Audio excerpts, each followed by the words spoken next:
জনগণের রাজনীতি নাকি রাজনীতির জনগণ? রাজনীতির আয়নায় কতটা প্রতিফলন জনগণের, তাদের অবস্থানই বা কোথায়? সেই হিসেবটাই বুঝতে যমুনা টেলিভিশনের রাজনীতির এই আয়োজনের পুরোটা সময় আপনাদের সঙ্গে আছি আমি আখলাকুস সাফা।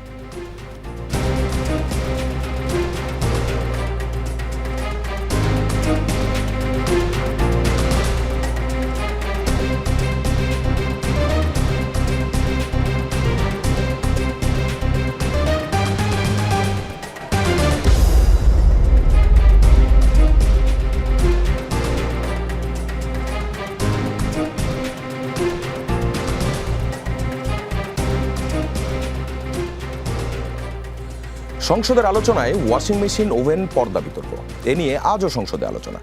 এদিকে বদিউল আলম মজুমদার বলেছেন, রাজনীতি জনসেবা নয়, লাভজনক ব্যবসা। ওদিকে সুইস ন্যাশনাল ব্যাংকের প্রতিবেদন, সুইস ব্যাংকে বাংলাদেশিদের আমানত বেড়ে দাঁড়িয়েছে 12,500 কোটি টাকা। 2025 সালেই জমা হয় 3,500 কোটি টাকারও বেশি। এছাড়াও আলোচনায় সরকারি বরাদ্দ এবং সেখানে পরিবারের প্রভাব। প্রধানমন্ত্রী বলেছিলেন উন্নয়ন হবে সমতার ভিত্তিতে, কিন্তু বগুড়ার শিবগঞ্জকে ঘিরে উঠে এসেছে একের পর এক অভিযোগ। একটি উপজেলায় পেয়েছে দেশের সর্বোচ্চ সড়ক সেতুর বরাদ্দ। অভিযোগ আছে সেই বরাদ্দের অংশ গেছে স্থানীয় সরকার প্রতিমন্ত্রীর পরিবারের সদস্য এবং দলীয় ঘনিষ্ঠদের হাতে। আর অভিযোগ, বড় প্রকল্প ভেঙে ছোট ছোট প্যাকেজ করে সীমিত দরপত্রের মাধ্যমে বন্টন হয়েছে কাজ। এখানেই শেষ নয়, নতুন ইউনিয়নের নামকরণ নিয়েও তীব্র বিতর্ক। অভিযোগ, প্রতিমন্ত্রীর বাড়ি ও দুই ছেলের নামের সঙ্গে মিল রেখে ইউনিয়নের নাম নির্ধারণ করা হয়েছে। প্রশাসন বলছে গণশুনানির মাধ্যমে সিদ্ধান্ত হয়েছে, কিন্তু স্থানীয়দের অনেকেই বলছেন তারা এমন কোনো গণশুনানির খবরই জানেন না।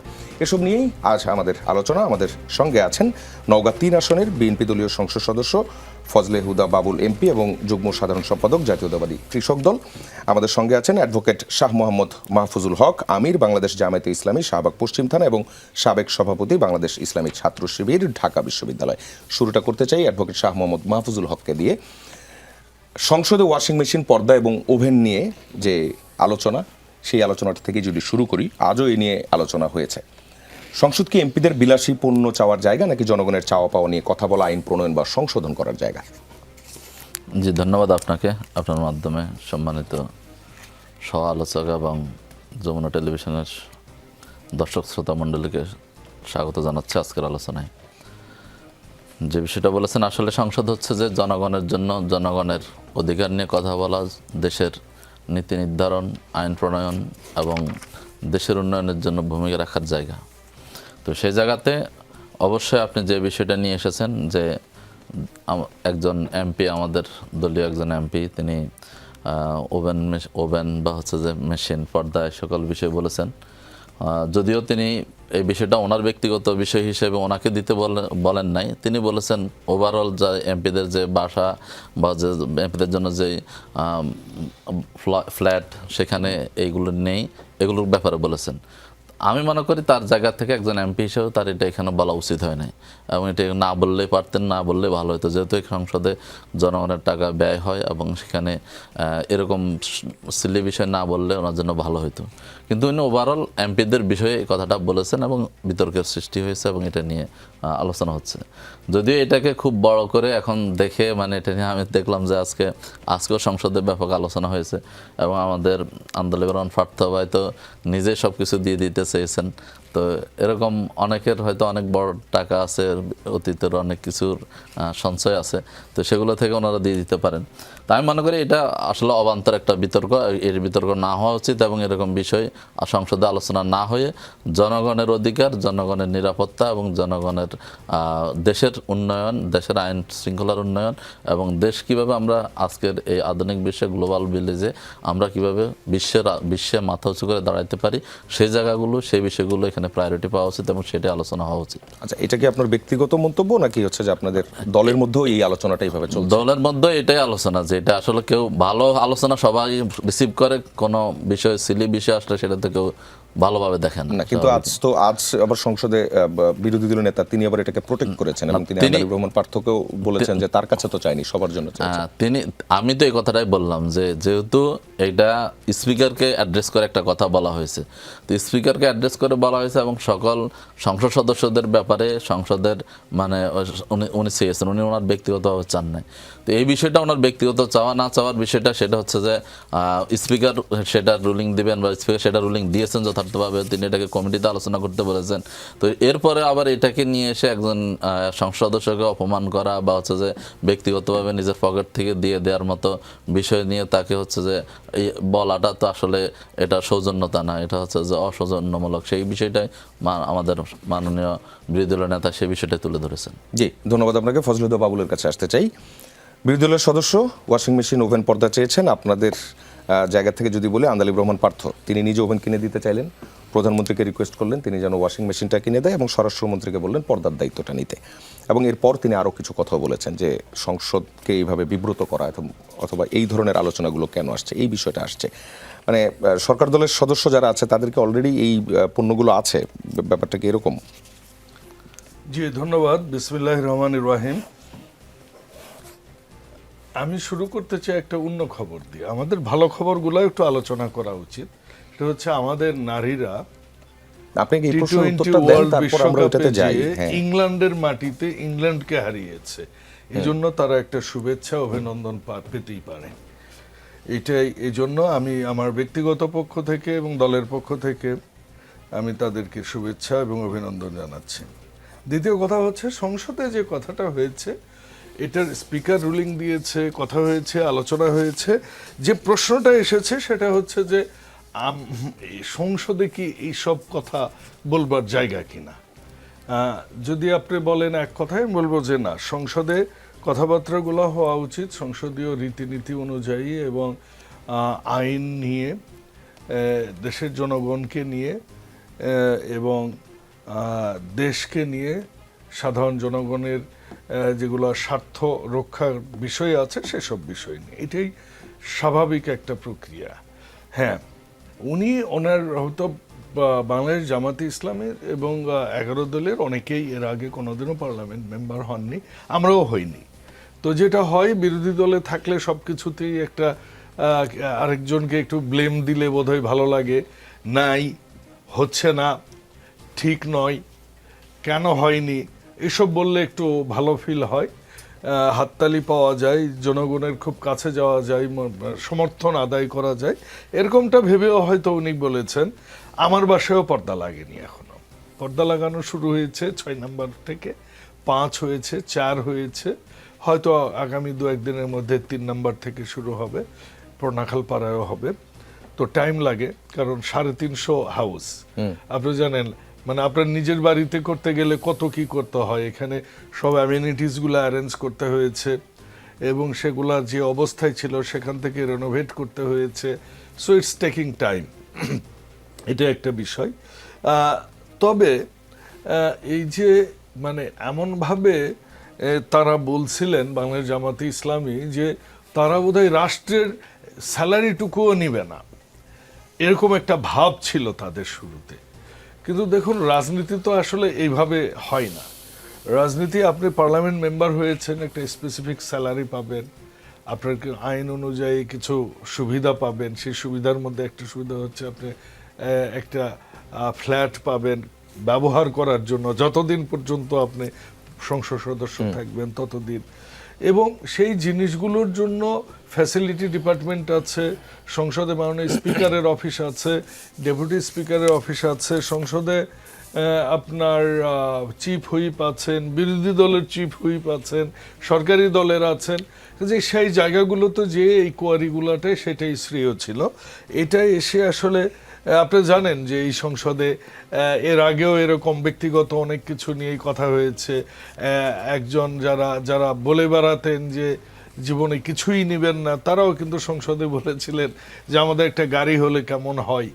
কাজেই এই যে বৈপরীত্য, আসলে একটা দলের যদি আদর্শিক অবস্থান যদি ঠিক না থাকে তখন এই দল থেকে অনেক রকমের কথা বের হয় এবং সেই কথাগুলোরই একটা বহিঃপ্রকাশ। আদর্শিক অবস্থান ঠিক নেই কেন বলছেন? আদর্শিক অবস্থান বলতে দেখুন, আমার দেখা মতে আমি জানতাম দলটার নাম হচ্ছে জামাতে ইসলাম বাংলাদেশ। পার্লামেন্ট মেম্বার হয়ে পার্লামেন্টে যাওয়ার পর আমি খেয়াল করেছি এই দলটার নাম এখন বাংলাদেশ জামাতে ইসলাম। এর আগে আমরা জেনেছি যে এই দলটা হচ্ছে বাংলাদেশের এমন একটা দল যে যারা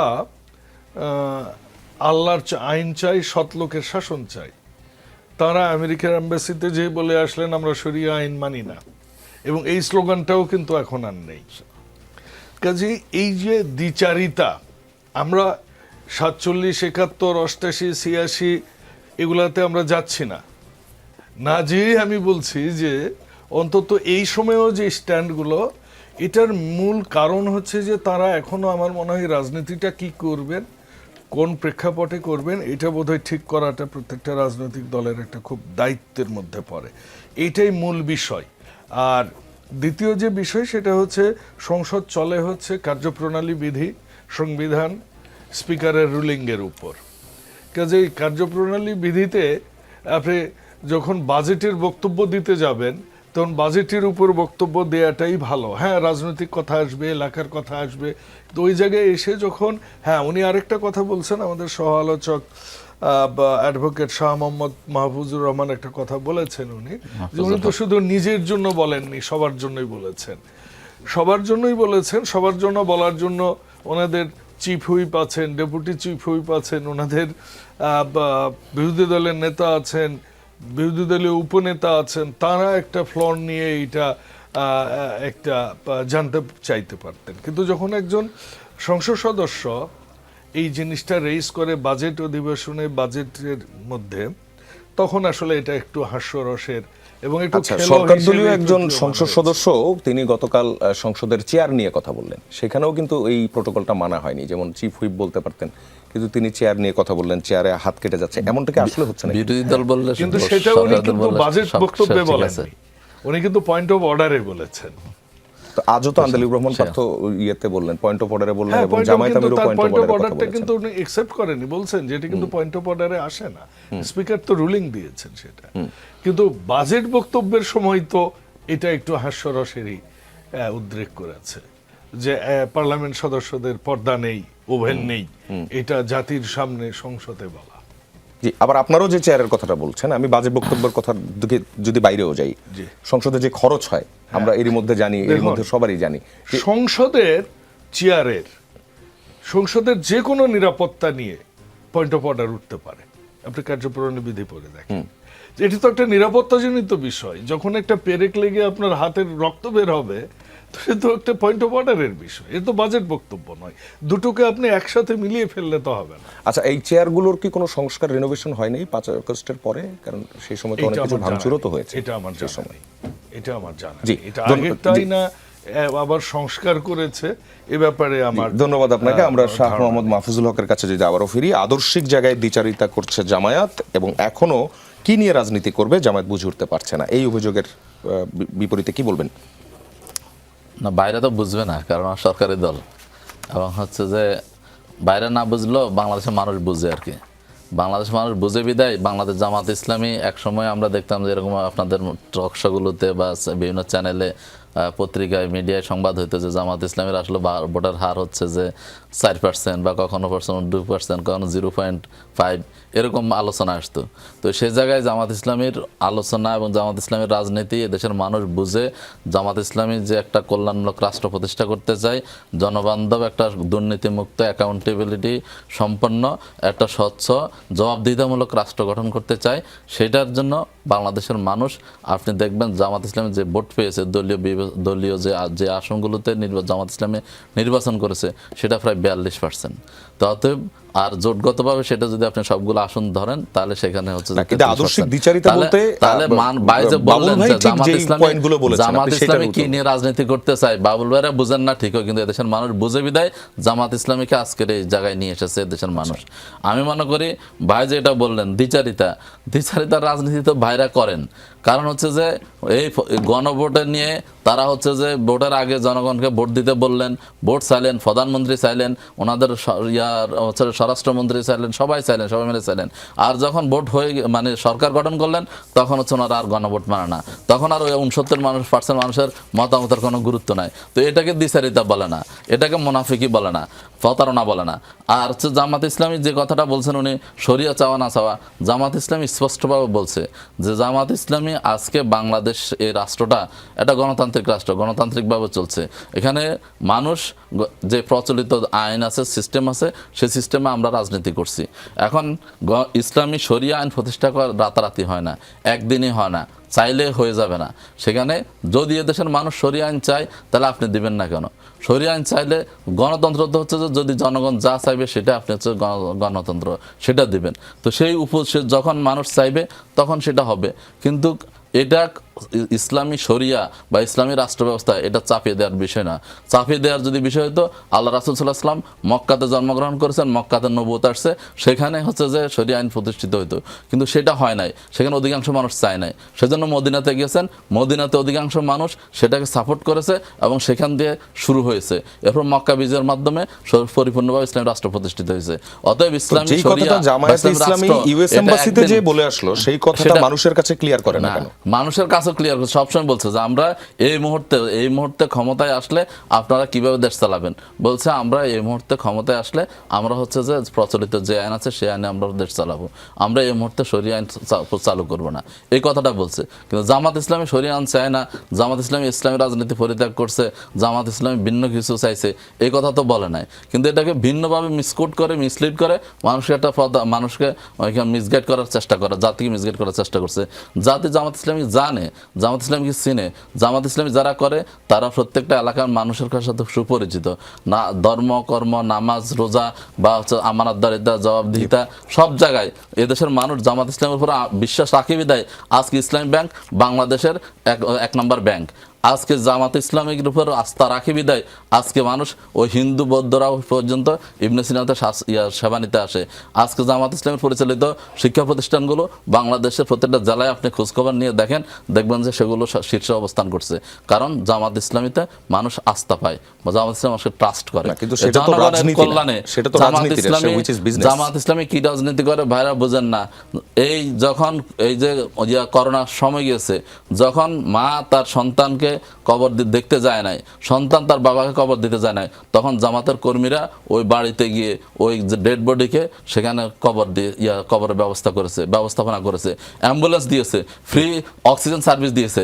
জামাত ইসলামী কথার রাজনীতি বিশ্বাস করে না, জামাত ইসলামী কাজের রাজনীতি বিশ্বাস করে, জামাত স্লোগানে বিশ্বাস করে না, কর্মে বিশ্বাস করে। সেটাই যার কারণে জামাত ইসলামের বিরুদ্ধে দেশের সবাই আধিপত্যবাদী শক্তি সহ, ফ্যাসিবাদী শক্তি সহ, আজকে আমরা সহ সবাই জামাত ইসলামের বিরুদ্ধে লাগার পরও আজকে জামাত ইসলামী এই পর্যায়ে এসেছে। জামাত ইসলামের কর্মের মাধ্যমে জামাত ইসলামের মানব সেবা এবং জনসেবা, সমাজ কল্যাণমূলক কাজ, আমানতদারিতা, দুর্নীতিমুক্ত এবং এই ব্যবস্থাপনার কারণে। আরেকটা বিষয় না বললে নয়, আজকে ভাই খুব বললেন যে জামাত ইসলামের আমির বা আমাদের ইয়াতে ছিল, নির্বাচন ইশতেহারে ছিল হচ্ছে যে আমরা সরকারি প্লট নিব না, আমরা হচ্ছে যে সরকার থেকে ট্যাক্সবিহীন গাড়ি নিব না। তো জামাত ইসলামী এই কথা বলার কারণে তো পরবর্তীতে ভাইরাও বলেছেন, প্রধানমন্ত্রী তারেক রহমানও বলেছেন, এবং এর কারণে বাংলাদেশের হাজার হাজার কোটি টাকা সেভ হয়েছে। এই জন্য তো জামাত ইসলামীকে একটা ধন্যবাদ দেওয়া উচিত। শুধুমাত্র ওভেনের কথা বলছে বিদায় আজকে জামাত ইসলামীকে আপনি যেভাবে নেগলেক্ট করতেছেন, এর আগের প্রত্যেকটা দেখেন, আপনি সংসদ দেখেন, সেখানে যে পরিমাণ টাকা এই এমপিদের, মন্ত্রীদের এবং ইয়াদের জন্য ব্যয় হতো, সেখানে জামাত ইসলামের একটা ঘোষণার কারণে তো এখান থেকে জাতি বেঁচে গেছে। তাহলে জামাত ইসলাম একটা ধন্যবাদ পাওয়ার যোগ্য, সেটা তো আপনার দেন না।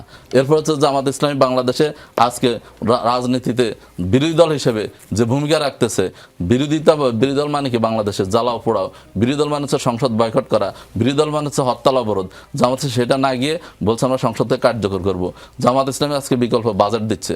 জামাত ইসলামী আজকে হচ্ছে যে সরকারের যখন তেল সংকটে লেজগোবর অবস্থা, তখন জামাত বলছে যে এটা যেহেতু জাতীয় সংকট, সেখানে আমরা ভূমিকা রাখবো এবং সেই সংকটের ভূমিকা রেখে সেটা সংকট সমাধান করেছে। আজকে জামাত ওই দিন আপনি দেখলেন স্পিকার বলছেন যে জামাত ইসলামীকে আমি প্রথম দেখলাম যে বিকল্প প্রস্তাবনা দিতে। তাহলে জামাত ইসলামী যে একটা বিরোধী দল হিসেবে একটা আজকে হচ্ছে যে একটা দায়িত্বশীল দল হিসেবে আজকে ভূমিকা পালন করতেছে, সেজন্য তো জামাত ইসলামীকে আপনি ধন্যবাদ দেওয়া উচিত, থ্যাংক ইউ বলা উচিত। আপনার পয়েন্টগুলো পেয়েছি ফজলুল বাবুল। যদি এখান থেকেই সংক্ষেপে এই উত্তরটা দিবেন, সেটা হচ্ছে যে এই সুযোগ সুবিধা না নেওয়া, এই সিদ্ধান্তটা তিনি যেটা দাবি করলেন, এটা কি আসলে ঠিক যে জামায়াত ঘোষণা দেওয়ার পর প্রধানমন্ত্রী তারেক রহমান সহ বিএনপির সবাই এই সিদ্ধান্তটাতে চলে গেল এবং আপনাদের কাছে ধন্যবাদ চাচ্ছি? প্যাটেন্ট রাইট থাকে, তাই না? প্যাটেন্ট রাইট করা আছে, ওনারা নামাজ পড়ে, আমরা নামাজ আর পড়বো না, কারণ ওনারা যদি নামাজ পড়ে না যে আমি প্রথম ঘোষণা দিয়েছি কিনা, না তারেক রহমান প্রথম ঘোষণা দিয়েছে, মানে প্রথম বলাটাকে থানা লেভেলের নেতাদের আনলে এরকমই কথা। আপনি বলবেন প্লিজ, ব্যক্তিগত আক্রমণে না কথা বলতে আসছে কেন? জি, ওনারা নামাজ পড়েন, বিএনপির লোকেরা নামাজ পড়বে না? তো ওনারা বলছে মানে বিএনপিরা ওনাদেরকে ফলো করছেন, নিজেদেরকে এত প্যাটার্ন রাইট। ওনাদের তো কথাবার্তার কারোই কোনো ঠিক ঠিকানা নাই। মিথ্যা বলতে বলতে, মুনাফিকি করতে করতে, ধান্দাবাজি করতে করতে এমন জায়গায় আসছে, এক সময় বলে জামাতে ইসলাম মায়ের কোলে ফেরত আসছে, সংসদে বলে জামাতে ইসলামের কোনো কিছু নাই ইসলামী ব্যাংকে। হ্যাঁ, উনি আবার এখন ওটা দাবি করতেছেন যে জামাতে ইসলামের ব্যাংক হচ্ছে, জামাতে ইসলামের কারণে ইসলামী ব্যাংক এরকম হয়েছে। আবার আপনার দেখুন, আমাদের স্বরাষ্ট্রমন্ত্রী এটা কিন্তু উত্তর দিয়ে দিয়েছে। 11,000 কোটি টাকা জামাতে ইসলামে, আপনি মিডিয়াতেও দেখেছেন কি একটা নামে চাঁদা তুলে কিভাবে তারা চাঁদাবাজি করেছে ভোটের সময় পুরো একটা বছর ধরে, কিভাবে 9,000 লোকে ওনারা চাকরি দিয়েছে, প্রত্যেকটার হচ্ছে জামাতের লোকজনকে। এই যে দলীয়করণের একটা বড় উদাহরণ তারা বলেছেন, এইটা অনেক বড় বিষয়। উনি তেলের কথা বললেন, ইন্টারেস্টিং বিষয় নিয়ে আসছেন উনি। ইন্টারেস্টিং বিষয় কি জানেন? তেলের এত লাইন, এত বাইকে ভরপুর। যেদিন কমিটি হলো পরের দিন সকালবেলা আর কোনো বাইক নাই, লাইন নাই। কারণ ওই যে পীর বাবা ফু দিয়ে দিয়েছে রাতের বেলা, বাইক উধাও হয়ে গেছে। আরে ভাই, রাজনীতি আমরাও করি, বাচ্চা বয়সে আসছি, চুলদারি পেকে গেছে। লাইনে যারা ছিল তারা জামাতের লোক। আপনি যদি এইটুকু specific না করেন। বোঝেন, ইশারাই কাফি হে। সেটা তারপর ওনার একটা মজার বিষয় যে এই যে বিষয়গুলো ওনারা বারবার নিয়ে আসেন না, তাদের ওই যে বললাম, যদি একটা স্থির জায়গায় থাকতেন যে না আমরা এইটা, আমরা ইসলামের নামও নিব, আমরা পূজা মণ্ডপেও যাব, আমরা রোজা পূজাকে এক করে দেখব, তাহলে অন্য বিষয়। আবার আপনি ইসলামের নামও নিবেন।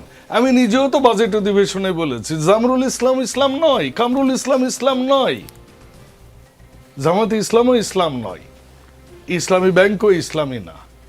এটা তো আমি সংসদে বলেছি, কোট অ্যান্ড কোট বললাম আপনাকে। এই যে গণভোটের কথা বারবার চক্রের সাথে আসে। আচ্ছা ভাই, গণভোটের জন্য একটা আদেশ দিয়েছে কে? রাষ্ট্রপতি। আদেশটা ভুল থাক ভালো থাক, আমরা গণভোটের পক্ষে বলেছি, ভোট দিয়েছি। উনি 69% জনগণ ওনাদের, উনি বলতেছেন আরে ভাই 69% জনগণ থাকলে তো এখন 530টা সিট আপনাদের থাকতো 350টার মধ্যে। কই দেখি না তো। না, এই 69%-এর 51% তো ধানের শীষের নাকি? ওনারা তো ভাই যে এই যে বলেন আন্দোলনের কথা, 14 পর ওনাদেরকে মাঠে দেখিনি কিন্তু আমরা। 18-তে আমাদের মার্কা নিয়ে নির্বাচন করতে হয়েছে। ইতিহাস ভুলে গেলে তো হবে না। আরেকটা কথা বললেন না যে মক্কা মদিনার বিজয়, এই যে আমি গণভোটটা ক্লিয়ার করি। গণভোটের সময় তো গণভোট হয়েছে, গণভোটের রায় এসেছে, গণভোটের রায় জুলাই সনদকে এন্ডোর্স করেছে, জুলাই সনদ হয়েছে, আমরা জুলাই সনদের অনুযায়ী আমরা চলছি। আবারও একটা গণভোট কেন লাগবে? ডেলি কি খালি গণভোট করতে হবে নাকি? এটি কোন আইনে আছে, কোন সংবিধানে আছে? আপনারা ইউনূস সাহেবকে বসাইলেন, ওসি ডিসি সব নিলেন, শিক্ষা প্রতিষ্ঠান মাওসি সব দখল করলেন, নির্বাচন কমিশন থেকে শুরু করে টপ টু বটম আপনারা ক্ষমতায় চলে আসবেন। কোথায়? জনগণ তো জানে যে বেহেশতের টিকিটের মূল্য এত বেশি না। এই টিকিট বিক্রি যখন আপনাদের শেষ হয়ে গেছে, আপনাদের আর কোনো, ওই জন্যই আমি শুরুতে বলেছি যে একটা দলের একটা আদর্শ ফিক্স করা উচিত। সেই আদর্শটা আগে দরকার। গণভোট হয়েছে, গণভোটের রায় চলে এসেছে, আমরা গণভোটের রায় মেনে নিয়েছি। এখন ওই যে 3:30 4টার মধ্যে যে আপনাকে আবার কি সব করতে হবে, অসাংবিধানিক অগণতান্ত্রিক কোনো সিদ্ধান্তে বিএনপি কাজ করে না। আপনারা এগুলা করতে পারেন, এগুলো আপনাদের ইতিহাসেও আছে। আরেকটা কথা এসেছে, মক্কা মদিনার গল্প করেছেন। আরে ভাই, আপনি নিজেই যদি দ্বিচারিতা করেন এখানে বসে, একটু আগেই বললেন জনগণ জানে, জনগণ আপনাদের বিশ্বাস করে, জনগণ আপনাদের সাথে আছে, আপনাদের সাপোর্ট দিছে, আপনারা বিশাল বড় বিজয় নিয়ে এসেছেন। আবার আপনারা বলতেছেন যে মক্কায় ইসলাম প্রতিষ্ঠা হয়নি, মহানবী সাল্লাল্লাহু আলাইহি ওয়াসাল্লাম ইয়েতে গেছেন, মদিনায় গেছেন, তারপর মক্কা বিজয়ী করে উনি ইসলামী। তো আপনারা তো বলতেছেন, আপনিই বললেন যে আপনাদের নাকি বিশাল জনসমর্থন, সবাই সমর্থন করে, তো শরিয়া আইন করেন না কেন? সেটা তো 51%-এর বেশি হয় না, 2% হয় না। শেষ করি। মানুষ যদি বুঝে থাকে, মানুষ 12ই ফেব্রুয়ারিতে বুঝে গেছে। আর মানুষ সামনে আরো বুঝবে। জি, আমি ফজলুদ্দিন বিশ্বাস বাবুল, আপনি দলীয়করণের কথা বলছিলেন। এবার আমি যদি আপনাকে একটা প্রশ্নে যাই, নির্বাচনের আগে প্রধানমন্ত্রী তারেক রহমান বলেছিলেন জেলা বা এলাকার প্রীতির যে রাজনীতি এর আগে আমরা দেখেছি সেটা হবে না। তাহলে দেশের শতাধিক উপজেলা যখন কোনো প্রকল্পই পায়নি, সেখানে বগুড়ার শিবগঞ্জ উপজেলা ৭৪ কোটি টাকার বাজেট বরাদ্দ পেয়েছে। আপনারা এর মধ্যে গণমাধ্যমের খবরে এই বিষয়টা দেখেছেন। পারফেক্ট। স্বজনপ্রীতি আর বৈষম্য হয়নি কিভাবে বলবেন? আচ্ছা, বিএনপির নির্বাচনী প্রচারণায় প্রধানমন্ত্রী তারেক রহমান এও বলেছিলেন সবার আগে বাংলাদেশ। আজ সংসদে বিরোধী দলের সদস্য এনসিপির আতিক মুজাহিদ তিনি বলেছেন এখন সবার আগে শিবগঞ্জ হয়ে গেছে নবাবী উপজেলা। এটা কিভাবে হলো? Very good, good question. উপজেলা কতগুলো? আমাদের 900 না 460। ইয়েস। একটাতে এটা হয়তো ঘটেছে, আমি ইন ডিটেল জানি না, আজকে সংসদে এসেছে, ফার্দার স্টাডি এখনো আমার নাই, কাজেই থাকলে আমি আপনাকে বলতে পারতাম। তো একটাতে যদি যেয়ে থাকে, তো ওই যে ডক্টর মুজাহিদ যেটা বলেছেন, মুজাহিদের ভাইয়েরা কি করেছে আপনারা তো ভালোই জানেন। সজীব ভূঁইয়ার কথাই বলেন, হাসনাতের কথাই বলেন, 2 উপজেলার বাজেট, আর এখন সরকার ক্ষমতায় 2/3 460টার মধ্যে একটাতে ঘটেছে। আমি নিশ্চিত মাননীয় প্রধানমন্ত্রী এটা দেখবেন। আর কোনো প্রশ্ন? জি। জি, আওয়ামী লীগের সময় গোপালগঞ্জ কেন্দ্রিক উন্নয়নের যে সমালোচনা বিএনপি করতো, এখন শিবগঞ্জ কেন্দ্রিক উন্নয়ন হলে এর মধ্যে পার্থক্যটা কি দেখছেন? দেখুন, পার্থক্য এইটাই যে ডক্টর মুজাহিদ ভালো রাস্তা দিয়ে ওনার রংপুরে যেতে পারবেন, কারণ বগুড়া হচ্ছে মানে উত্তরাঞ্চলের হচ্ছে প্রবেশ পথ। ঠিক আছে, বগুড়ার মতো একটা জায়গায় গত 17 বছরে বা 20 বছরে, এর আগে তো বিএনপি ক্ষমতায় ছিল না? মাননীয় প্রধানমন্ত্রী বেগম খালেদা জিয়া তো ক্ষমতায় ছিলেন, শহীদ প্রেসিডেন্ট জিয়াউর রহমান তো ক্ষমতায় ছিলেন। কি এমন পরিবর্তন হয়ে গেছিল বগুড়াতে? আর যদি পলিটিক্যাল রেটরিক হিসেবে, হেগলিং হিসেবে বলেন, তাহলে তো আমি বলবোই যে উত্তরবঙ্গের উত্তরাঞ্চলের প্রবেশদ্বার হচ্ছে বগুড়া।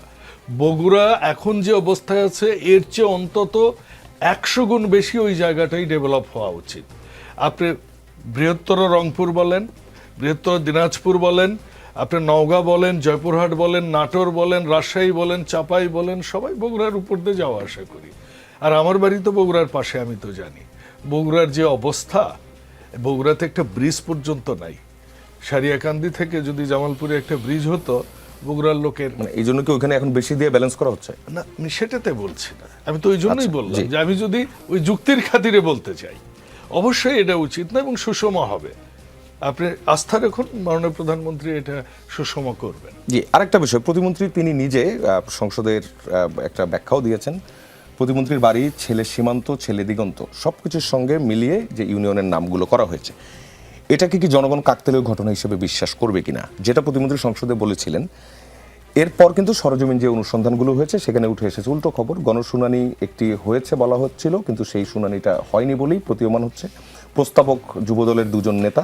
আর এমন কাকতালীয়টা আসলে কিভাবে হলো? মানে দেখুন, সীমান্ত আর এটা তো দিগন্তই প্রথম হতে কথা হলো, হচ্ছে অন্য কি, কিছু না। প্রথম কথাটা আমি বলি যে এটা আমাদের দলের বিষয় না, এটা একজন ব্যক্তির বিষয়। যে ব্যক্তিটা সংসদে এটা নিয়ে উনি ওনার ব্যাখ্যা দিয়েছেন, তারপরে আপনি যেটা বলেছেন এই ব্যাখ্যাটুকু আসলে উনিই দিতে পারবেন। এখানে তো আমার কোনো সংস্রব কিংবা আমার দলের কোনো এখানে তো আপনি প্রতিমন্ত্রী দেখছেন না। ওনাদের দলেন না। জি, আমি তো আপনার কাছে অস্বীকার ফিরি। করছি না উনি আমাদের আপনার কাছে দলের ফিরি, না। শাহ মোহাম্মদ মাহফুজুল আমি হক, বলছি আপনার এটা কাছে তো ফিরে আসি। দলের স্ট্যান্ড না, এটা তো দলের স্ট্যান্ড। জি, আপনি এটা ব্যক্তিগত বলছেন, ঠিক আছে। শাহ মোহাম্মদ মাহফুজুল হক, ঠিক এই জায়গা থেকে যদি আসি, সেটা হচ্ছে যে এখানে যে পরিবারতন্ত্রের যে অভিযোগগুলো, আপনারাও এটা নিয়ে কথাবার্তা বলেছেন। আপনাদের কথা যদি বলি, খুলনা 6 আসনে ত্রাণের জন্য বরাদ্দের অর্থ পেয়েছে উপজেলা ছাত্র শিবিরের সভাপতি, ইউনিয়ন ছাত্র শিবিরের সভাপতি এবং আর্থিকভাবে সচ্ছল দলীয় লোকজন। ঘনিষ্ঠজনদের 4000 এবং সাধারণ মানুষকে দেওয়া হয়েছে 2000 টাকা করে। এটা একটা অভিযোগ। বলতে পারবেন আপনারা এসবের ঊর্ধ্বে? লঙ্কায় গেলে রাবণ হবেন না, এর গ্যারান্টি কে দিতে পারে? জি, ধন্যবাদ আপনাকে। আমি প্রথম একটা বিষয় বলবো যে বাবুল ভাই শুরুতে একটা শব্দ করছেন যে আসলে আলোচক নিয়ে সব বাইরে আসলে নিজেদের খুব এলিয়েন্ট ভাবেন, তো মানুষকে মানুষ হিসেবে ভাবতে পারেন না। যদি এরকম হইতো তাহলে আপনারা আমাদেরকে না বলতেন না। আমি বাইরের শব্দের অনেক তীব্র প্রতিবাদ করতেছি। দ্বিতীয় বিষয় বলবো যে হচ্ছে যে আপনি বললেন না যে সবার আগে বাংলাদেশ, এখন সেটা সবার আগে বিএনপি, এবং সেখান থেকে আসছে সবার আগে এখন শিবগঞ্জ বা বগুড়া। আপনি দেখেন বগুড়াতে হচ্ছে যে বরাদ্দ 132.1 কোটি টাকা, যেটা দ্বিতীয় স্থানে আছে সে গাজীপুর, সে গাজীপুরের বরাদ্দ হচ্ছে তার চেয়ে 69.2 কোটি টাকা, প্রায় 90% ওনাদের হচ্ছে যে এখানে বেশি। 6টা জেলার সমান বরাদ্দ পাচ্ছে বগুড়া।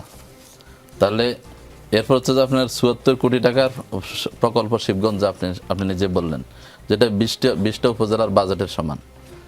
এবং তাহলে আজকে আমি যদি আমার এলাকার কথা বলি, আমার হাতিয়া নদী ভাঙ্গন কবলিত, গত 2 দিন আগে হাতিয়াতে দেখা গেল যে চানন্দি ইউনিয়নে একটা মসজিদ সহ বিশাল বিস্তীর্ণ এলাকা ভেঙে গেছে, নদীর গর্ভে বিলীন হয়ে গেছে।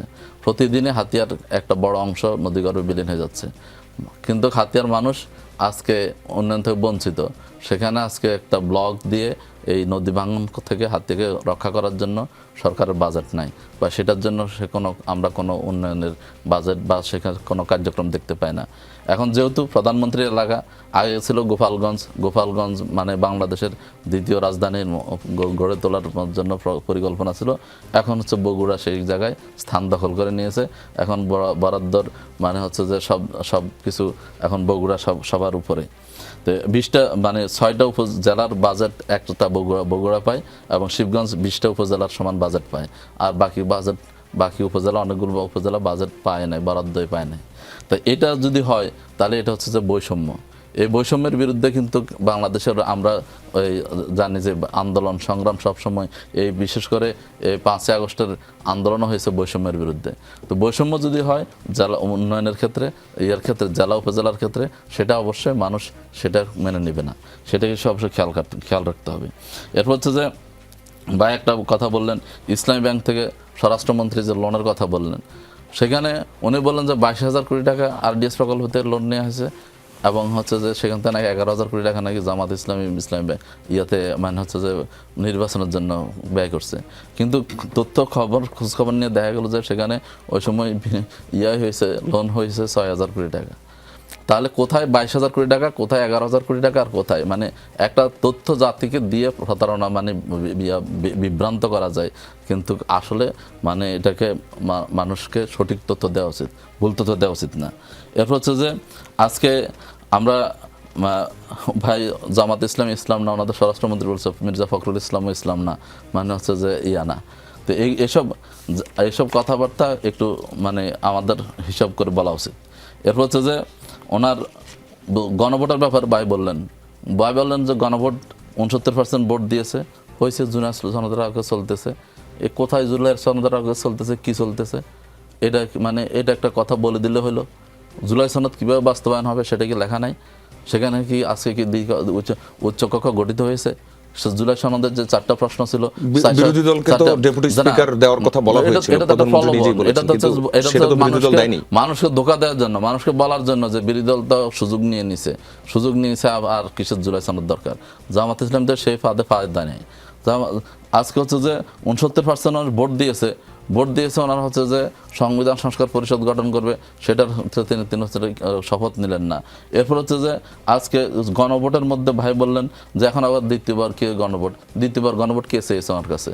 যদি গণভোট জনগণ রায় দিয়েছে, সেই গণভোট আপনি বাস্তবায়ন করেন, সেটা বাস্তবায়ন না করে আপনি বলতেছেন কে বলছে দ্বিতীয় গণভোট? এটা আমরা বলি না, এটা আপনারা বলেন যে আমরা সংবিধান সংশোধন করে এরপর হচ্ছে যে সংবিধান প্রয়োজনে আরেকটা গণভোট দিব। তো আরেকটা গণভোট তো আমরা আপনাদের কাছে চাই নাই।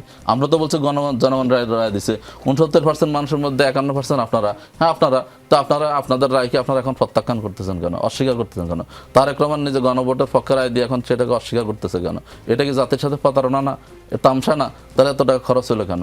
আপনার সেই এখন যে আপনার কোনটা সংবিধান সাপেক্ষ, কোনটা সংবিধান বৈধ, কোনটা অবৈধ, সেটা যখন আপনি কিন্তু আমার প্রশ্নের উত্তরটা দিচ্ছেন না এখনো। আমি যেটা বলছি খুলনা 6 আসনে ত্রাণের বরাদ্দের কথা। আমি আসতেছি সেই কথা। আপনি সেই জায়গাতে অবশ্যই এই গণভোটের যে বিষয়টা ভাই বললেন, সেটা জনগণ যে রায় দিয়েছে সেটা আপনারা দেন, আমরা দিই, জনগণ দেখ, যা 69% মানুষের ভোটের মর্যাদা দেওয়া উচিত, সেটাকে অবমূল্যায়ন করা উচিত না, সেটাকে মানে সেটা নিয়ে প্রতারণা করা উচিত না। আর আমরা বলবো যে ইউনুসকে হচ্ছে যে ইউনুসকে আমরা বসিয়েছি, তার মানে হচ্ছে যে ওনারা এই আন্দোলনে ছিলেন না, নাকি ইউনুসকে ওনারা চান নাই? ইউনুসকে আমরা বসেছি আমাদের সরকার, কিন্তু হচ্ছে সরকার ক্ষমতা আসলেন ওনারা। তারপর হচ্ছে যে হচ্ছে ডাক্তার খলিলুর রহমান হয় হচ্ছে উপদেষ্টা, হয় ওনাদের পররাষ্ট্রমন্ত্রী। তারপর হচ্ছে যে হয় কি বলে হচ্ছে যে অ্যাটর্নি জেনারেল হয়ে আসে ওনাদের আইনমন্ত্রী। আর সব কিছু আমরা করছি, আর ওনারা শুধু বসে বসে দেখছেন। আমার প্রশ্নের উত্তরটা দিবেন। এরপর আপনি যে বিষয় বলছেন সেই বিষয়টা আমি আসি। সেই বিষয়টা হচ্ছে যে আপনি নিজে বললেন যে এটা একটা অভিযোগ, এটা প্রমাণিত কিনা। যদি প্রমাণিত হয় অবশ্যই না, এই অভিযোগ এটা হচ্ছে নিউজের ভাষায় আমরা অভিযোগ বলি তো, কিন্তু ইট হ্যাপেন্ড, ঘটনাগুলো ঘটেছে, এমনি নিউজ হয় না। সেটা যদি হয় সেটা অবশ্যই উচিত হয় না, সেটা অবশ্যই নিন্দনীয়, এবং যারা করছেন তাদের এই কাজটা করা কোনোভাবে ঠিক হয় না। আমি মনে করি তাদের ব্যাপারে দল ব্যবস্থা নেওয়া উচিত। জি, আচ্ছা বাবুল ভাই, বিশ্বকাপে কোন দল সাপোর্ট করেন? গত 17 বছর 20 বছর অত ক্রেজি নয়, কিন্তু এর আগে ক্রেজি, এখনো of course in a heart I am Brazil till to date. জিতলেও ভালো, না জিতলেও ভালো। মাহফুজুল হক? যে এখানে আমি বাইরের বিরুদ্ধে আর্জেন্টিনা। একটা কথা আছে না, পিরিতে মজিল মন কিবে হারি কিবে ডম। হারি ডম যাই হোক, হারুক জিতুক, ব্রাজিল অলওয়েজ। সে ছোটকালে যে 94 সালে বিশ্বকাপে ওই যে, আচ্ছা আমরা কিন্তু বিশ্বকাপ নিয়ে ডিবেট করব না, হ্যাঁ আমরা এখান থেকে আরেকটা টপিকে একটু যাচ্ছি। উঠাই দেওয়া হয়েছিল সেদিন, আরেকটা টপিকে যাচ্ছি আমরা, সেটা হচ্ছে ফজলুল বাবুল ভাইয়ের কাছে প্রশ্ন। ঢাকা বিশ্ববিদ্যালয়ে আর্জেন্টিনার এক র্যালিতে অংশ নিয়ে ছাত্রদল সভাপতি তিনি বলেছেন 2022 সালে আর্জেন্টিনা যখন ফাইনাল খেলে তখন তিনি জেলে ছিলেন। এবার টিএসসিতে বসে মেসির বিশ্বকাপ জয় দেখবেন। প্রশ্নটা হচ্ছে, সামনের বিশ্বকাপ কারা জেলে বসে দেখবে আর কারা বাইরে বসে দেখবে, কি মনে হয়? আমি একটু আমার সহ-আলোচক মাহফুজুর রহমান ভাইয়ের কথা আসি। উনি দুঃখ পেয়েছেন, আমি বলেছি ওনার সাথে কেন। আসলে কথার মাঝে কথা বলবার সময় যদি বাধা দেওয়া হয় ভাই, এগুলো আমরা আওয়ামী জামানায় আমরা দেখেছি। তখন আমরা যখন টকশো করতে আসতাম, আমরা 4-5 জন বন্ধুবান্ধবকে নিয়ে আসতাম, যে কোনো সময় অ্যারেস্ট হয়ে যেতে পারে। ঠিক আওয়ামী লীগের লোকেরা কিন্তু ঠিক এভাবেই আমাদেরকে ওইভাবে কথার মাঝে কথা বলতে হয়। সো এটা আমাদের একটা anyhow I do apologize that আপনাকে আমি বলেছি ওইভাবে। I have a high respect for all political parties, but যখন আমরা কথা বলি, আমরা যখন বিতর্ক করি, আমরা যখন টক শোতে আসি, তখন আমরা আমাদের কথাই বলি। এটা অনেকে আবার অ্যালাউ করে। দ্বিতীয় কথা হচ্ছে, উনি একটা কথা বলেছেন, স্বরাষ্ট্রমন্ত্রী সংসদে ভুল তথ্য দিয়েছেন। যেহেতু সংসদে দিয়েছেন, ভুল কিংবা ঠিক এটা অবশ্যই প্রমাণিত হবে, জাতি অবশ্যই দেখবে। বরাদ্দ নিয়ে যে কথাটা বলেছে, এটা দলের আদর্শ নয়। কোথাও কম বেশি বরাদ্দ হলে সেগুলো অবশ্যই মাননীয় প্রধানমন্ত্রী এগুলো অ্যাডজাস্ট করবেন, এবং এটা মাত্র 3 মাস খবর। তৃতীয় কথা হচ্ছে যে গণভোট আমরা অস্বীকার করিনি, এবং আমরা উচ্চকক্ষ করব না এটাও বলিনি। আমরা মাননীয় বিরোধী দলের সকল সদস্যদেরকে আমাদের দলের পক্ষ থেকে মাননীয় স্বরাষ্ট্রমন্ত্রী এবং আইনমন্ত্রী এবং স্পিকার পর্যন্ত অ্যাসিওর করেছেন যে বাকি যে কয়েকটা বাকি আছে অধ্যাদেশকে আইনে করার, সেটার জন্য আমরা কমিটিতে লোক চেয়েছি। লোক যখন দিবে তখনই আমরা করে ফেলবো, উচ্চকক্ষ তখন হবে। কাজে অর্ধেক জেনে বারবার একটা কথা বলেছেন, জাতির সাথে প্রতারণা, জাতির সাথে প্রতারণা, জাতির সাথে প্রতারণা। 47 সালে জামাতে ইসলাম করেছিলেন, সমগ্র মুসলমান জাতির সাথে প্রতারণা করে ভারতকে সাপোর্ট দিয়েছিলেন। 71 সালে বাংলাদেশিদের সাথে, তৎকালীন পূর্ব পাকিস্তানের লোকজনের সাথে প্রতারণা করে পাকিস্তানকে সাপোর্ট দিয়েছিলেন। 86-তে সেই নির্বাচনে গেলেন ফ্যাসিস্ট হাসিনার সাথে, 88-তে তাকে সাপোর্ট দিলেন। 96-ও শেখ হাসিনা ওয়াজেদের সাথে আপনারা কি করেছেন? 376 দিন হরতাল করেছেন। জাতির সাথে প্রতারণা কারা করেছে এটা ইতিহাস জানে, সাধারণ মানুষজন খুব ভালো করে জানে। তবে আমরা বলি না যে জামাতে ইসলাম জাতির সাথে প্রতারণা করেছে, আমরা শুধু এটুকুই বলি জামাতে ইসলাম কি আসলে ইসলাম কি না এটা আগে বুঝতে হবে। যদি সত্যিকারেরই ইসলাম হয়, অবশ্যই আমি ফজলে হুদাও জামাতে ইসলামকে সাপোর্ট করব। এরপরে আসি আপনার কথা যে জেলে সামনের বিশ্বকাপ কারা জেলে বসে দেখবে আর কারা বাইরে বসে দেখবে। দেখুন, এই ভবিষ্যতের কথা বলে হচ্ছে জ্যোতিষীরা, ভবিষ্যতের কথা বলে হচ্ছে যারা অ্যাস্ট্রোলজিতে পড়ালেখা করে তারা বলে। আমার কাছে মনে হয়েছে রাজনীতির গতিপথ, দেশের গতিপথ নির্ধারণ করবে যে কারা আগামীতে জেলে বসবেন। আসলে জেলে যাওয়া, এখন কি আওয়ামী লীগের কোনো লোক বাংলাদেশে নেই? সব লোক কি বাংলাদেশ থেকে চলে গেছে? আছে তো, সবাই তো জেলে যায়নি। পুলিশে কি আরো লোক আছে না? বেনজির তো ধরা খেয়েছে, আরো অনেকের হয়তো চাকরিচ্যুত হয়েছে, কিন্তু কিন্তু আরো তো হাজার হাজার পুলিশ আছে, তাই নয় কি? তো কাজেই ওইটা একটা ছাত্র দলের একটা কথা, যে এটা হয়, এটা হলে আপনিও জানেন, আমরাও যখন হলে ক্রিকেট দেখতাম, এমনকি ভারত পাকিস্তান আলাদা, এইগুলো ভারত, এগুলো খেলা দেখতাম, আর্জেন্টিনা পাই, অনেক রকমের কথা হয়তো, অনেক কিছু হয়, এটা কথার কথা।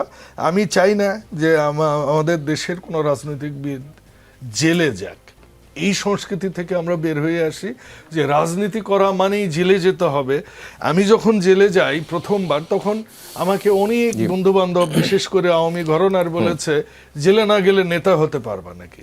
কিন্তু নেতা হওয়ার বৈশিষ্ট্য হওয়া উচিত, নেতা জনগণের জন্য কি ভাবছে, জনগণের জন্য কি করছে, নেতা দেশের স্বাধীনতা সার্বভৌমত্ব রক্ষায় কতটা সচেষ্ট, নেতা দেশ গঠনে কতটা, নেতার দেশপ্রেমের প্রতি কতটুকু তার কাজকাম, এটার উপরই একজন নেতা নির্ভর করা উচিত। আমি চাই না কোনো রাজনৈতিক নেতা জেলে যাক, কারণ রাজনীতি করা যে কি কঠিন, কি কঠোর, আমি শিওর আমার সহ আলোচকও এটা জানেন, এবং আমি এটা খুব হারে হারে উপলব্ধি করি। সেই ছাত্র জীবনে ছাত্রদল থেকে শুরু করে যখন একটা পদও পাওয়া যায়নি, তখন ঢাকা শহর ছেড়ে গ্রামে যে ওয়ার্ডে ওয়ার্ডে, ইউনিয়নে, থানায় থানায় ঘুরতে হয়েছে। যে রাজনীতি কিন্তু এত ছোট জিনিস নয়, সেটা যে কাউকে বলেন। আপনার কাছে উত্তরটা পেলাম যে আপনি চান না কোনো রাজনীতিবিদ আসলে কখনো তাদেরকে যাতে জেলে যেতে না হয়। এটা কাম্য নয়।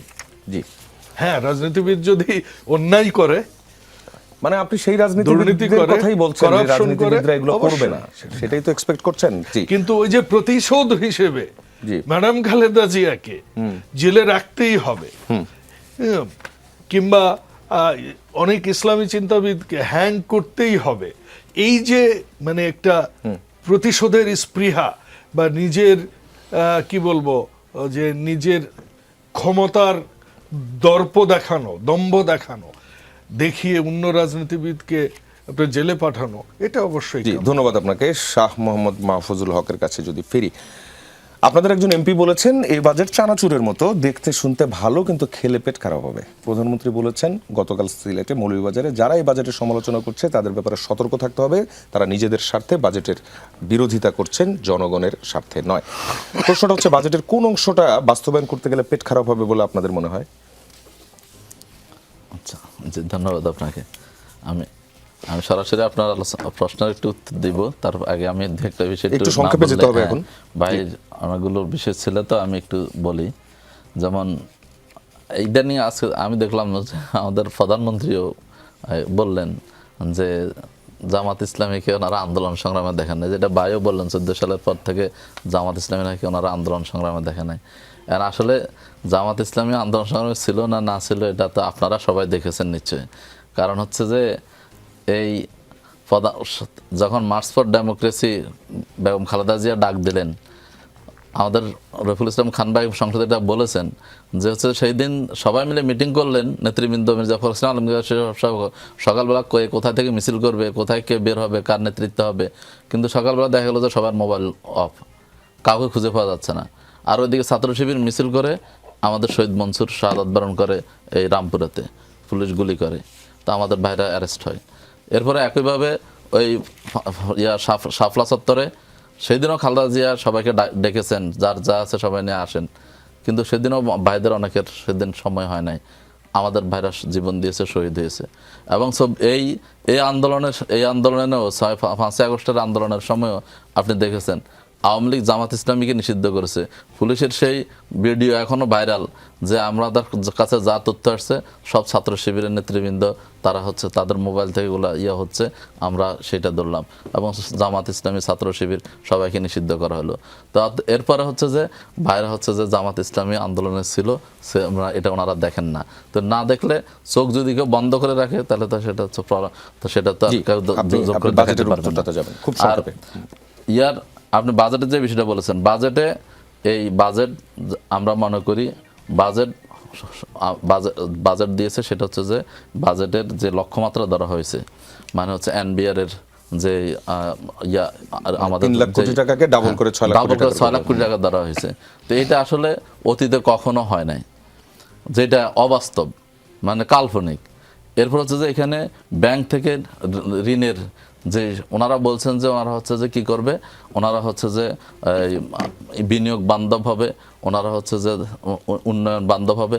তো উন্নয়ন বান্ধব হলে ব্যাংক থেকে ওনারা যে ঋণ গ্রহণ, আভ্যন্তরীণ ব্যাংক থেকে, ব্যাংকের এখনই যে অবস্থা, সেই পরিমাণ যদি ঋণ যদি ওনারা ব্যাংক থেকে গ্রহণ করেন, তাহলে যারা বিনিয়োগকারী, যারা হচ্ছে দেশের মানুষ, তারা টাকা পাবে কোথায়? এবং ব্যাংক, আপনি জানেন যে এই সংসদে এটা নিয়ে খুব আলোচনা হয়েছে, ঋণ খেলাপি, এবং 32% ঋণ মানে হচ্ছে যে খেলাফি ঋণ পর্যায়ে আছে।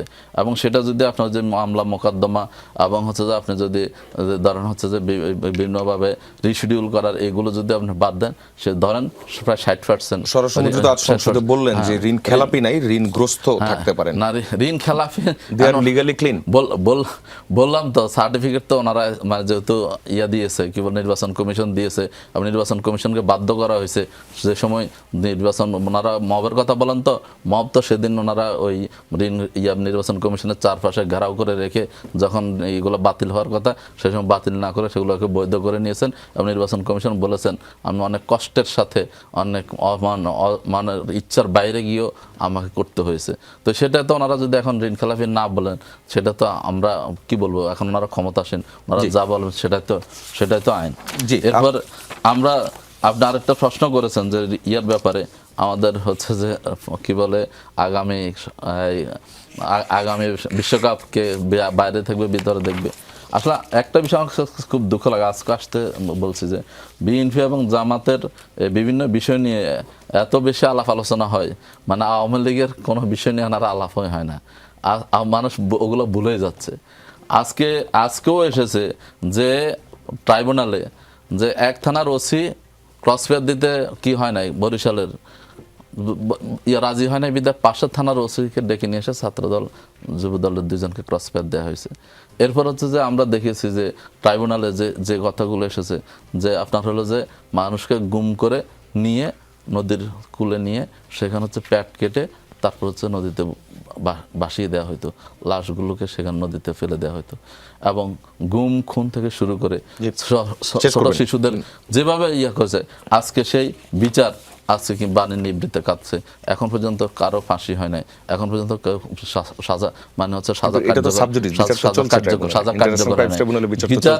তাহলে এই জুলাই অভ্যুত্থানের যে 3টা চাওয়া ছিল, একটা হচ্ছে আমরা বিচার চাই, একটা হচ্ছে যে আমাদের সংস্কার চাই, আর একটা হচ্ছে নির্বাচন চাই।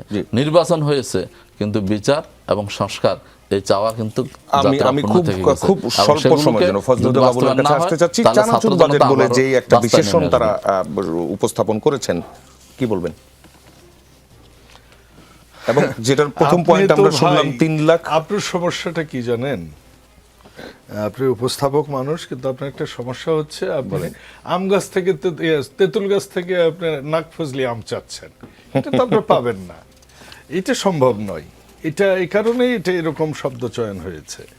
আমি যে জায়গাটাই আসতে চাই সেটা হচ্ছে যে উনি বলেছেন যে আওয়ামী লীগকে নিয়ে আমরা কথা বলছি না। আওয়ামী লীগকে নিয়ে কিন্তু আমরাই কাজ করছি। 18 মাসে যারা কথা বলেনি আওয়ামী লীগকে নিয়ে, ক্ষমতায় বিভোর হয়েছিলেন, তারা এখন আওয়ামী লীগকে কথা বলে। আর এটার উত্তর মাননীয় প্রধানমন্ত্রী কিন্তু দিয়েছেন যে আমরা দেশ গঠন করব, মানুষের জন্য কাজ করব। আমার পিঠের ব্যথা আওয়ামী লীগের বিরুদ্ধে বললেই, প্রতিশোধ নিলেই তো আমার পিঠের ব্যথা শেষ হয়ে যাবে না। প্রতিহিংসার রাজনীতি আমরা করব না, এটা তো মাননীয় প্রধানমন্ত্রী ক্লিয়ারলি বলেছেন। তবে ন্যায় বিচার প্রতিষ্ঠা হবে, অবশ্যই হবে। আজকে তো ধরা পড়েছে, 18 মাসে কিন্তু ধরা পড়েনি। আজকে আমরাই কিন্তু বলেছি আমরা কাঁটাতারের বেড়া দিব, ওনারা 18 মাসে কিন্তু বলেননি। আমরাই কিন্তু বলেছি যে আমরা ভারতের চোখে চোখ রেখে কথা বলবো। আমরাই কিন্তু পানির জন্য নিজেরা এখন ব্যারেজ দিচ্ছি। কাজেই কথা আমরা 2 রকম করি না, দ্বিচারিতা করি না, আমরা একটা কথাই বলি। এবং সেই কথাই হচ্ছে বিচারও আমরা করব, সংস্কারও আমরা করব, জুলাই সনদও আমরা বাস্তবায়ন করব। ব্যাংকের ঋণগ্রস্ত আমাদের অনেক নেতাকর্মী আছে, আমি নাই, আমাকে ব্যাংক লোনই দিবে না, ঠিক 5 লাখ টাকা চাইলেও আমাকে লোন দিবে না, আমার কিছু নাই, আমার যা দেখছেন এখানেই, এর বাইরে তেমন কিছু নাই আমার। তো কাজেই আবার যেটা যারা বলে এটা কাল্পনিক বাজেট, তারা কল্পনার রাজ্যেই আছে। যেরকমটা এই 12ই ফেব্রুয়ারির সময় কল্পনার রাজ্যেই ছিল, টিকিট বিক্রি করেও কাম হয়নি। কাজে কল্পনা এক জিনিস, বাস্তব আরেক জিনিস। আর যদি কল্পনাই বলেন তাহলে স্বপ্ন দেখেন না ভাই, স্বপ্ন দেখতে অসুবিধা কি? ধন্যবাদ আপনাকে ফজলুদ্দা বাবুল এবং অ্যাডভোকেট শাহ মোহাম্মদ মাহফুজুল হক, আপনাদের দুজনকেই আজকের রাজনীতির আলোচনায় আমাদের সঙ্গে আসার জন্য। দর্শক, রাজনীতিতে শেষ বলে কিছু নেই, আমরা ফিরবো ঠিক আগামী রোববার রাত 9টায়, সঙ্গেই থাকবেন।